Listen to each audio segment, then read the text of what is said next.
Saludos, les habla la periodista Omaya Sosa Pascual, editora de la revista de Salud Mental y Bienestar Es Mental. Nos encuentran en esmental.com y en las redes sociales. Hoy estaré conversando con el doctor Orlando de Jesús, psicólogo clínico, y con la doctora María de Lourdes Ferrer, consejera profesional y directora de calidad de vida de la Universidad Ana G. Méndez en el recinto de Carolina, sobre el aislamiento en niños y jóvenes. Este es un tema sumamente importante, aunque no lo crean, porque tiene muchas consecuencias. Pueden crear problemas de autoestima, dificultad en la toma de decisiones y retos para adaptarse a los estresores. Y como escucharán en esta conversación, son múltiples los factores que causan este fenómeno cada vez más en nuestros niños y en nuestros jóvenes. Así que compartan este Facebook Live para que se beneficien sus familiares y amistades. Estamos en unos segunditos de introducción informal, pero pueden vernos en Es Mental y en la página de Facebook de FHC Salud Mental. También pueden ponernos abajo ya sus comentarios o preguntas, que vamos a estarlos leyendo en vivo y atendiéndolos. Veo que ya algunas y algunos están conectados, así que sin más, comencemos formalmente este Facebook Live. Saludos, les habla la periodista Omaya Sosa Pascual, editora de la revista de Salud Mental y Bienestar Es Mental. Nos encuentran en esmental.com y las redes sociales. Hoy estaré conversando con el doctor Orlando de Jesús, psicólogo clínico, y con la doctora María de Lourdes Ferrer, consejera profesional y directora de calidad de vida de la Universidad Ana G. Méndez en el recinto de Carolina, sobre el aislamiento social en niños y jóvenes. El aislamiento social es un estado donde la persona se siente incapaz de tener contacto con otras personas, aunque desee tener ese contacto, y lleva todo tipo de problemas. Algunos de ellos son autoestima, dificultad en la toma de decisiones y retos para adaptarse a estresores. También puede conducir a síntomas de depresión. ¿Cuáles son las principales causas de este aislamiento social hoy día en las nuevas generaciones? ¿Qué podemos hacer también para prevenirla? De este importante tema vamos a estar conversando con nuestros expertos en el día de hoy, quienes además van a estar disponibles para contestar tus preguntas en vivo. Así que va escribiéndonos allá abajo en la sección de comentarios de las páginas de Facebook de Es Mental o FHC Salud Mental, que los estaremos leyendo en vivo. Y comparte este live para que se beneficien tus familiares y amistades. Este Facebook Live es parte de una colaboración de la revista Es Mental con FHC First Healthcare. FHC es una empresa coordinadora de servicios de salud mental, filial de UHS Inc. y entidad hermana del Hospital Panamericano en Puerto Rico. Nuestro propósito con esta serie de lives es ofrecerte a ti herramientas prácticas para abordar distintos retos de la vida diaria, como el que vamos a discutir en el día de hoy. Así que sin más, nuevamente comparte el live, envía tus comentarios y preguntas y comencemos la conversación. Bienvenidos a ambos, gracias por estar con nosotras. Buenas tardes. Buenas tardes, gracias. Comencemos con usted, doctor de Jesús. ¿Qué es el aislamiento social? Yo lo describí brevemente, pero denos una descripción más completa y cuáles son las principales causas de este aislamiento social en niños y jóvenes en el Puerto Rico de hoy. Claro que sí. Pues mira, como bien mencionaste, el aislamiento social se va a referir ya a un estado emocional donde la persona se siente incapaz. Y vamos, es bien importante diferenciarlo entre lo que es aislamiento social versus ansiedad social. Ansiedad social se refiere a un diagnóstico de salud mental. Ya, obviamente, en lo que sería un estado emocional donde la persona pues tiene un problema de aislamiento social, pues ahí lo dice, es un estado emocional en donde tiene problemas en tener ese contacto con otras personas, aún esa persona desearlo incluso, o saber racionalmente que es importante. Incluso cuando hablamos de un menor o un adolescente, que ya ellos entienden que el compartir particularmente con sus pares es de mucha importancia. Y el mismo conlleva unos sentimientos de soledad y de inseguridad en entornos sociales. Por ende, el aislamiento se vuelve como un factor más bien protectivo. El menor o el joven no lo está haciendo porque quiere y ya, así tan racional. No es como pues, una persona que quizás es introvertida y que quiere sacar un tiempo para sí mismo, para sí misma, y que quiere estar en la suya, ¿verdad? En su espacio personal, en su hogar, sino que esta persona dice, ok, esta es mi manera de sobrevivir y de adaptarme a estos estresores que quizás estoy experimentando en mi vida, los cuales pueden ser múltiples y hay múltiples causas, ¿verdad? Que a eso voy. Por ejemplo, desde la pandemia particularmente podemos ver ese cambio bastante drástico en lo que es esa dificultad o ese comportamiento más de aislamiento social, y se está dando mucho también por lo que es las redes sociales específicamente. Los niños y los jóvenes básicamente crecen con este tipo de dispositivos, lo cual es una espada de doble filo, porque pues sí, por un lado, específicamente en adolescentes, podemos ver que el método de las redes sociales puede ser un espacio para socializar, compartir con otras personas, y eso está súper cool. Sin embargo, cuando se va a un extremo donde yo dependo de este tipo de interacción y me limito a esta interacción por medio de una pantalla y no salgo, pues ahí ya se puede volver desadaptativo totalmente. Y también en estos espacios de redes sociales, lamentablemente, se ha dado lo que es el cyberbullying, porque pues el bullying lo conocemos que se da mayormente en el espacio escolar. Sin embargo, ya ha sobrepasado el espacio del aula escolar, sino también en las redes sociales. Es importante, ¿verdad? Como les dije, que esto se debe a un impedimento psicológico y que no es voluntario y se siente paralizada la persona o ese menor por sus emociones y no logra comprender o manejarlo porque pues vamos a analizarlo desde nivel de desarrollo. Ese menor quizás todavía no logra entender a completa capacidad lo que son sus emociones y necesidades y no tiene quizás las mejores destrezas de comunicación. Y por lo tanto, pues esto pues, provoca lo que son el bajo aprovechamiento académico, pues puede provocar que ese menor pues diga como que diantra, no quiero ir a la escuela ahora, me quiero retraer porque me está yendo mal, los estudiantes, los compañeros míos no me aceptan, no me gusta mi nueva escuela, vienen los problemas familiares también, y entonces pues prefiero quedarme en mi casa, aquí en este espacio, a pesar de que no me gusta como lo que está pasando. O mis padres se separaron y pues no quiero salir otra vez de mi cuarto. Y los cambios, esto nos lleva a lo que son cambios de transiciones de vida, que también provoca lo que sería ese aislamiento social. Y también si ya hay de por sí un problema de salud mental existente o un problema fisiológico, pues también esto pues puede aportar en que se dé ese aislamiento social. Eso iba a cuáles son las consecuencias. Usted ya comenzó a hablar de algunas de ellas, ¿verdad? Y luego en la segunda parte con la doctora Ferrer vamos a conversar específicamente del ambiente de los jóvenes universitarios, que sumado a las causas que usted habló en el reportaje, que todos los que nos están viendo, tenemos un reportaje completo de entrevista con ambos recursos en esmental.com. Vayan allá también para leer más detalles cuando acabemos aquí, que acá el tiempo es más limitado. Ella hablaba de otras razones también en los universitarios, ¿verdad? Que no pensamos muchas veces como en la necesidad económica y de trabajo que hay ahora mismo, la sobrecarga que tienen muchas y muchos de ellos, y el asunto de que muchos están criando abuelos, que es otro de los problemas, criando abuelos, cuidando abuelos, pero es criando abuelos también en cierta medida. Así es que realmente tienen una situación compleja. Aparte de las circunstancias que usted enumeró, ¿hay otras consecuencias que puede tener este aislamiento social, particularmente cuando ya se vuelve extremo? ¿Cuáles son las señales que las personas pues, que estamos alrededor de estos jóvenes y estos niños debemos estar atentos a? Y bueno, y entonces podemos pasar quizás a unas estrategias de cómo podemos abordar a los jóvenes o a los niños para ayudarlos a prevenir o a manejar entonces la situación si ya se ha dado.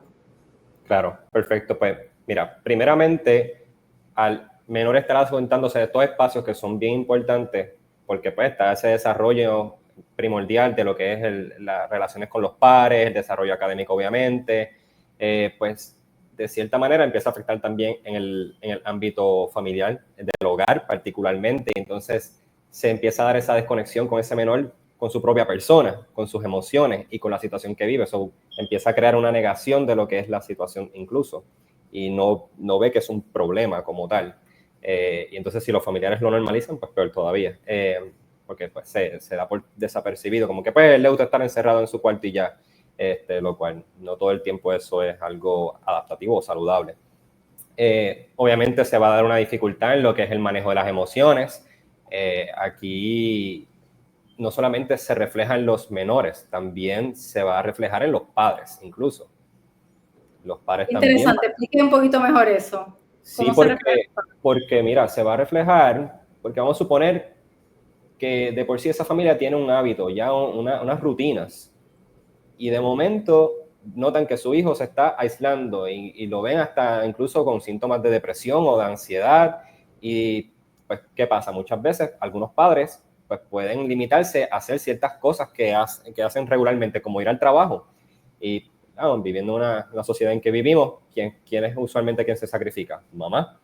en este caso, y esto es a nivel estadístico. Yo no estoy hablando aquí pues por decirlo, es algo que sucede mucho, que mamá viene y dice, ¿sabes qué? Pues me voy a quedar un ratito más porque me preocupa el nene, la nena, está como que aislada, tengo que estar pues vigilándola, y se empieza a afectar en otros ámbitos.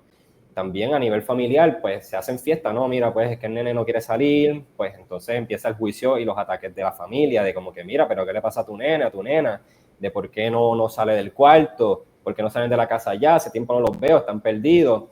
Y de momento se crean esos sentimientos bien complejos, no solamente en el menor, sino en los padres, ese sentimiento de culpa, de vergüenza, de tristeza, de miedo, y entonces se vuelve todo un torbellino de emociones entre lo que es el sistema familiar, básicamente. Y empieza también el juicio de la escuela, vamos, porque la escuela también va a responder. Va a decir, espérate, ¿dónde está fulano o fulana que no ha venido a clases? Y empieza el ataque, en algunos casos, ¿verdad? Hacia lo que son los padres, y los padres pues se defienden, y a veces se dan malos entendidos. A veces, pues, no, a veces se dan buenos escenarios donde se da un mejor entendimiento, y pues se trabaja las cosas de una manera más adaptativa y saludable, ¿no? O sea, que las consecuencias pueden ser bastante grandes y múltiples, ¿verdad? O sea, sí, hay que verlo más allá. Todo el entorno familiar. ¿Qué herramientas le podemos dar a estos padres, madres, a los mismos jóvenes que nos pueden estar escuchando, ¿verdad? Que quieran romper quizás con esta dinámica de aislamiento social para evitar quizás pues enfrentarse a algunas situaciones o pues por las situaciones que tienen ahora mismo complejas en la vida. Claro, pues mira, hay que estar bien pendiente a lo que son los cambios en el estado del ánimo y el comportamiento. Si su chico de momento era de esta forma y está cambiando drásticamente, pues ya eso es un red flag, básicamente. Y entonces lo importante dentro de lo que es el rol de los padres es la curiosidad, yo digo. En vez de ir al juicio, al ataque, o incluso hasta recriminar, como que, pues es que la forma en que tú te comportas, pues nos afecta. En brindar incluso castigos por la forma en que se comporta ese menor, eso no es nada recomendable. Aquí es importante la curiosidad, nuevamente, el abrir ese diálogo de, mira, papá, ¿qué te está pasando? Vigilar qué tipo de contenido incluso están consumiendo en las redes, si está pasando algo más allá de lo que es la escuela. Reunirse con el equipo de la escuela para ver qué tipo de cambios han notado ellos también, y hacer un plan reparativo. Reforzar también en el menor las cosas buenas que está haciendo.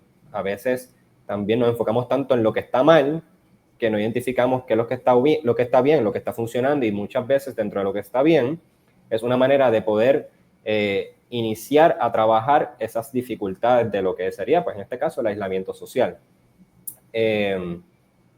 Y entonces también, pues obviamente lo que sería recomendable es el tratamiento psicológico, definitivamente, brindar una ayuda profesional tanto para el menor o el joven y los familiares, trabajarlo de una forma totalmente integrativa. Y los grupos de apoyo yo pienso que son ideales, esta parte de cuando el niño está envuelto en clases de arte, deporte, comunidad, incluirlo, ese saber que ese menor tiene el apoyo total, y que para que se pueda abrir poco a poco emocionalmente, hablar de lo que está sucediendo, ¿no? Porque pueden ser múltiples factores. Rara la vez, por no decir nunca, es por una sola cosilla, sino que son muchas combinaciones de factores que van a implicar en que ese menor o joven esté creando un aislamiento social, tenga una conducta de aislamiento social, perdón. Excelente, doctor. Les recuerdo a todas y a todos que estamos conversando con el doctor Orlando de Jesús, psicólogo clínico, y con la doctora María de Lourdes Ferrer, consejera profesional sobre el aislamiento social en niños y jóvenes, sus consecuencias y cómo podemos trabajar para prevenir lo que puede convertirse en una situación bien compleja a nivel familiar. Esta iniciativa es traída a ustedes por FHC, First Health Care, el Hospital Panamericano y la revista de Salud Mental y Bienestar Es Mental. Visítanos en esmental.com en las redes sociales y comparte este live. Recuerda que puedes hacer preguntas directo a ambos recursos, comentarios o compartir tus experiencias allá abajo en los comentarios de Facebook. Doctora Ferrer, usted lleva muchos años en el ambiente universitario, casi 30 años, entiendo, y ha atendido a su carrera a este segmento, ¿verdad?, de cerca. ¿Cuáles son algunas de las situaciones más comunes y más preocupantes que traen a su atención? ¿Y cómo ha evolucionado en esas 3 décadas, verdad? Porque usted hablaba en el reportaje de que antes no era necesariamente así la cosa y usted ha notado ese cambio. Definitivamente coincido muchísimo con el doctor en varios de los planteamientos que él trae. Y quiero empezar trayendo que esta generación es la generación del trauma. Han tenido el trauma de primero fue María, después fue la pandemia, después fueron los terremotos. O sea, ellos han vivido muchas cosas que los separaron de los grupos. Por ejemplo, desde María, cuando pasó María, que nos quedamos sin luz muchísimo tiempo, nosotros abrimos rápido la universidad. Gracias a Dios teníamos los recursos y ellos corrieron aquí a los pasillos, no era dar clase, pero por lo menos tenían internet, tenían unas cosas que para ellos pues era bien primordial porque en las casas se sentían súper aislados. Lo mismo pasó entonces lamentablemente en la pandemia, que cada vez se fueron aislando más.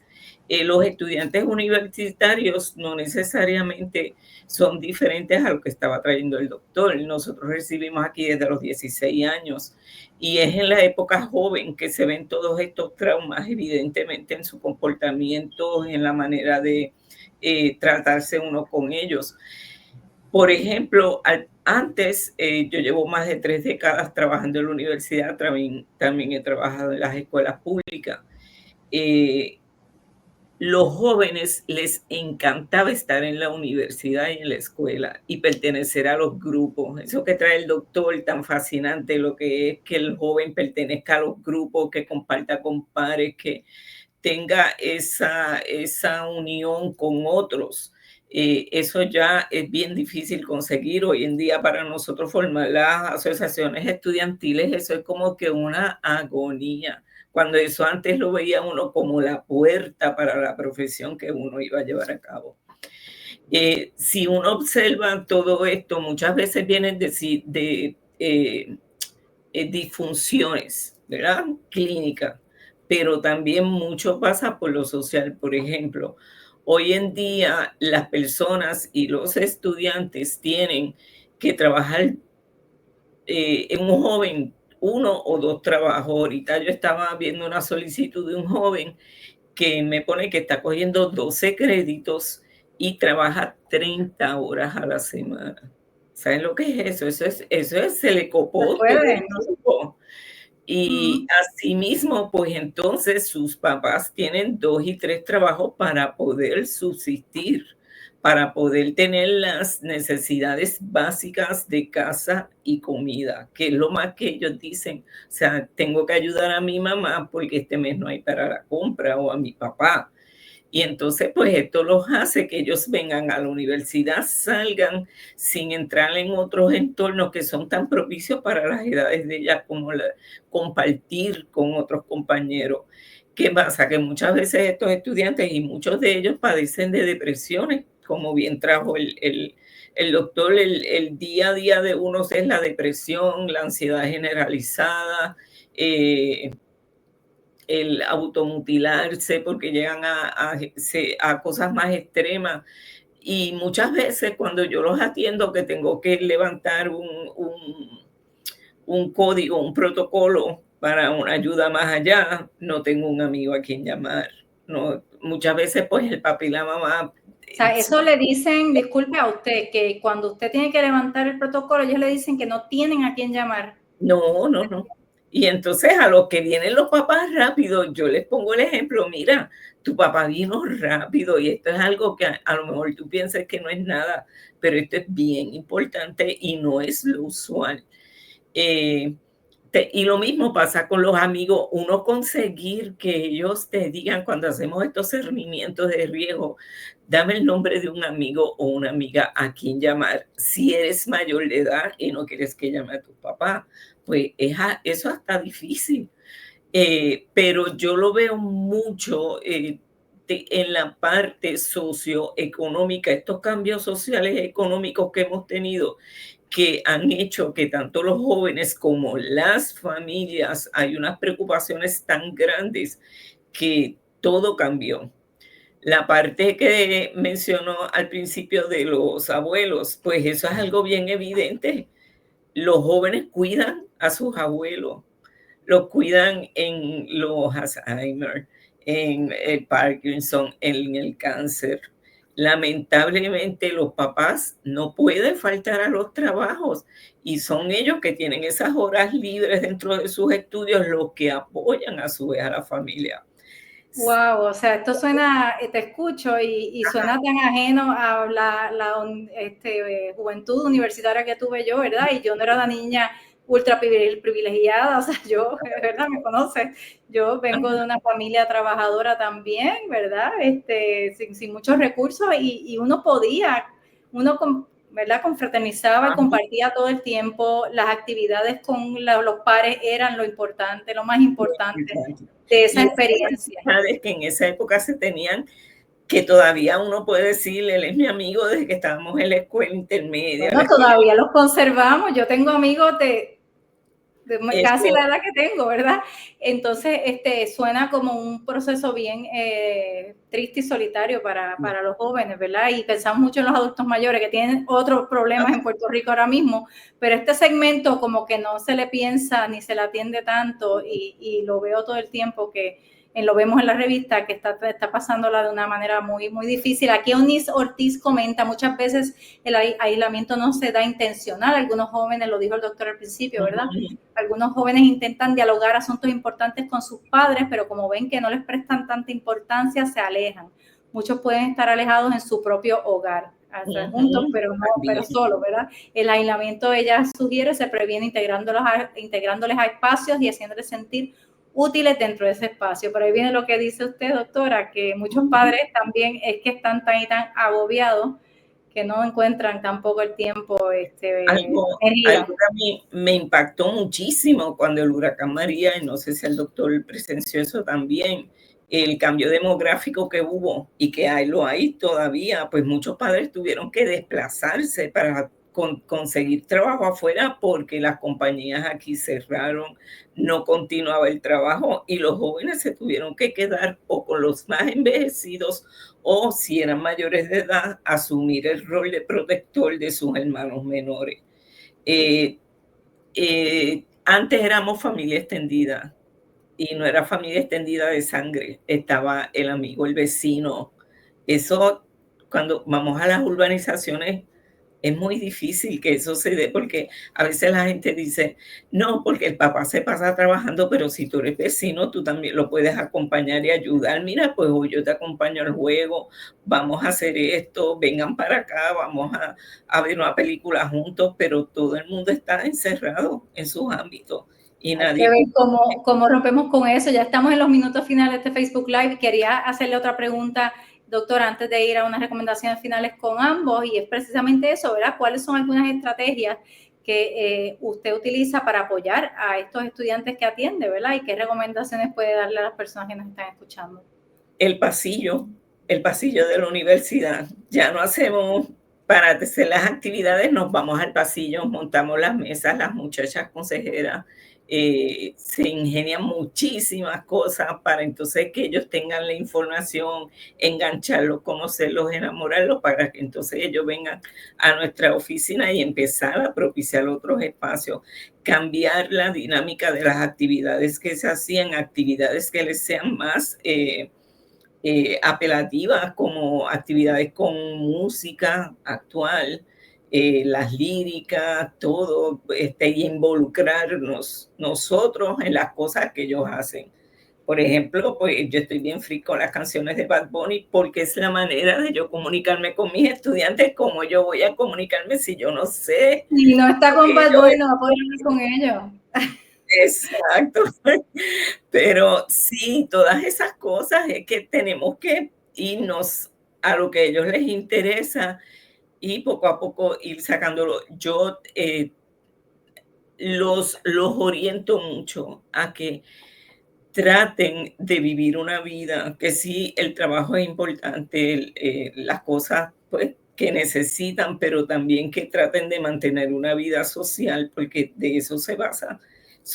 Todos necesitamos de los demás y es bien importante empezar a crear esas relaciones de unos con otros. Excelente, pues ya estamos aquí, como decían, los minutos finales. A todos y a todos, si hay alguien más que quiere comentar, pero ahí nos dice que creer en ellos, en sus habilidades y lo que pueden aportar a su familia, grupo de estudio y comunidad, ciertamente hay que validarlos un poco más. Hay unas generaciones que como que no están pudiendo validar las nuevas formas, ¿verdad? Y tenemos que todos pensar que no necesariamente lo nuevo es malo o ¿verdad? Nosotros fuimos jóvenes también. Exacto. Así que, doctor, unas recomendaciones finales para las personas que nos están escuchando, ¿verdad? Particularmente también con los niños. ¿Qué podemos hacer para evitar que se nos sigan aislando y que puedan entonces integrarse un poco más en esa dinámica social que tan importante es? Pues mira, concuerdo con la doctora también, esta parte social, somos seres sociales, así que necesitamos crear más esos grupos comunitarios básicamente, en donde se fomente el diálogo de la inteligencia emocional. Esta parte, si son bien chiquititos, desde la escuela, tener estos grupos sobre cómo hablar de las emociones. Para mí eso es tan importante porque trajeron un punto bien clave y es que cuando están hablando de lo económico, como muchas veces los padres pues están tan agobiados que tienen que asumir unas responsabilidades y los jóvenes también por igual, porque no hay de otra y es un problema sistémico a nivel social, político y económico. O sea, por eso dije, hay tantos factores que pueden influenciar en que un menor o un joven se aísle, que no es solamente porque el nene, pues, porque sí, y ya, porque se sentía triste un día y ya y le pasó eso, porque lo rechazaron un día y ya pasó eso. No es así de simple muchas veces. Así que yo digo que ese asunto de la comunidad, en cómo apoyarse, es bien importante. Sobre todo, tener muchos diálogos con los padres sobre cómo poder hacer preguntas abiertas, en cómo aprender a validar a ellos mismos, porque tienen que saber también sus cosas del pasado, porque venimos de una cultura bien invalidante, y en cómo aprender a validar a estos menores también, a estos jóvenes, dentro de sus experiencias. Esto yo creo que es bien importante para evitar que, ¿verdad?, incurran en este tipo de conductas de aislamiento social, lo cual no es sustentable, porque, como dije, somos seres sociales y necesitamos interactuar el uno con el otro. No nacimos para estar solos y solas. Eso es así, doctora. Unos comentarios finales también. ¿Qué podemos hacer particularmente con los universitarios?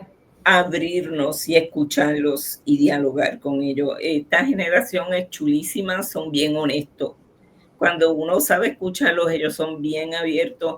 Y a mí me gusta eso, que no se callan las cosas, y eso es bien importante. Y por eso hay que darle el foro para que ellos lo expresen y lo hagan. Y validarlo. Son diferentes a nosotros, pero son ellos. Y esta es la generación y hay que validarla. Y eso es totalmente cierto. A todos y a todos los que nos están viendo, tenemos un podcast particularmente para los jóvenes de 16 a 24 años. Cerebrando, nos pueden buscar en Spotify, y eso que ustedes ambos están diciendo lo hemos visto. Ellos traen sus preocupaciones ellos mismos, no se esconden, pueden traer sus cosas anónimas, no las traen anónimas. Están dispuestos a conversar, quieren conversar de sus sentimientos. Así es que les agradezco infinitamente esta súper importante conversación. Escuchándolos pensaba yo solamente en el huracán María. En la calle donde yo vivo, nadie se conocía. En el huracán María, todos los niños y niñas nos enteramos que habían como 12 y todos se hicieron amigos. Es otro lugar, ¿ok? Así es que vamos a tratar de integrar a nuestras niñas y niños y escucharlo. Gracias a nuestros invitados de hoy, el doctor Orlando de Jesús, psicólogo clínico, y la doctora María de Lourdes Ferrer, consejera profesional, por estar con nosotras, y especialmente a ti por tu sintonía. Recuerda seguir a Mental y a FHC Salud Mental en las redes sociales para que te enteres de nuestro próximo Facebook Live y dinos qué temas quieres tratar y qué temas quieres escuchar, que vamos a tratar de complacerte. Agradecemos a FHC por su apoyo, a los familiares, pacientes y profesionales que colaboran con nosotras también. Sin más, las y los dejamos con buenos deseos. Hasta la próxima.